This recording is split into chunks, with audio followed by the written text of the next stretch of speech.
This is Steve Bruce for the HR Daily Advisor. This is the first video in our Firing 101 series, Stop, Listen, and Look. If you're like most managers, terminating an employee is the most difficult, or at least the most unpleasant responsibility you face. You probably want to get it over with as quickly as possible. Don't think that way. Stop, listen, and look. First, stop. From a legal standpoint, terminations are the most dangerous actions managers take. Most big-dollar lawsuits are filed by employees who have been fired. Many of the suits could have been avoided if the managers involved had stopped and taken time to consider the situation carefully. No matter what the offense, final action does not have to be immediate. You always have time to investigate, reflect, and seek advice. Some situations seem to demand immediate action. For example, employees who have been openly insubordinate or have broken important rules like fighting or stealing, or maybe their latest infraction is the last straw in a long string of offenses. In these situations, you may be tempted to be a real manager and do what has to be done. You're angry, the anger may be justified, but that is not the frame of mind to be in when making critical employment decisions. Acting on the spur of the moment will result in ill-considered actions, irresponsible public humiliation of an employee, or other lawsuit-provoking behavior. That's not what you want. When you terminate, you want to be able to say that you evaluated the situation carefully and made a reasoned, rational decision. Another important reason for delay is that managers often need help to determine the appropriate action in a given circumstance. For example, managers often aren't familiar with all the legal issues around terminations. Managers may not be aware of the significance of protected actions the employee has taken, such as complaining about pay, organizing a union, or requesting leave. Also, the organization may be planning other personnel actions of which the manager is not aware.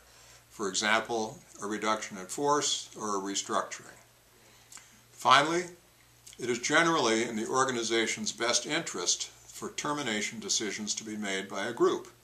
It shows that a reasoned decision was reached, and it assures that a few years down the road, if you have to go to court, someone who participated in the decision will still be around to testify.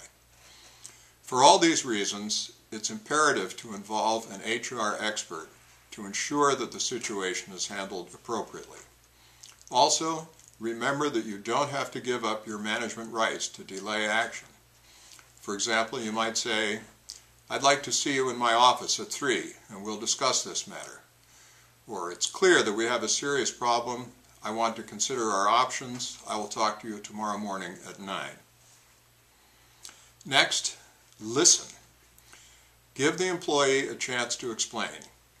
The employee may have an acceptable explanation. For example, one newly transferred employee, about to be terminated for excessive tardiness, revealed to HR that she was actually arriving early every morning to train her replacement in her former department. Also, giving the employee a chance to explain is an expected element of fairness. Should the employee sue, you don't want to face an accusation that you never even gave the poor employee a chance to explain. Finally, you would like to get the employee's explanation on the record, so that later on he or she won't be able to concoct a fictional but perhaps believable story for the jury. Then, look. Look at the whole story before making a termination decision. Here are questions to ask. Is an investigation in order? Is termination the typical punishment for this infraction? Would a lesser punishment, such as a suspension, be more appropriate? Are there additional factors that might indicate the potential for a retaliation or discrimination claim? For example, has the employee in question asked for a family leave, become disabled, or announced a pregnancy, had a talk with OSHA about safety problems, or made a formal complaint to the EEOC? These situations all require caution. The next videos in the Firing 101 series explore these important issues in detail. For terminations, and for all your HR challenges, we recommend hr.blr.com. This is Steve Bruce for the HR Daily Advisor.